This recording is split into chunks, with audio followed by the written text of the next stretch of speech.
How to change ChatGPT language settings. Hey everyone, welcome back to the channel. If you are new here, don't forget to hit the subscribe button and turn on the notification bell to not miss any updates. So, do you want to change the language of your ChatGPT app?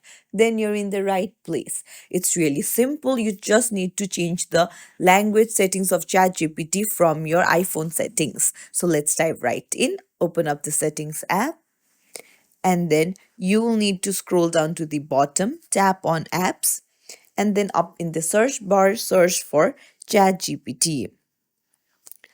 So open it up, and then you can go to language on the preferred language, and here you'll find various languages that you can choose from. Just choose one of your choice. So I have chosen Hindi.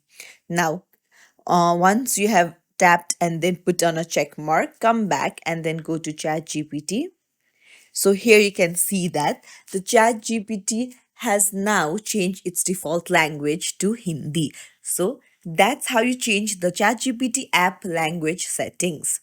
If you found this tutorial helpful, don't forget to like and subscribe to our channel for more tips and tricks. Thank you for watching.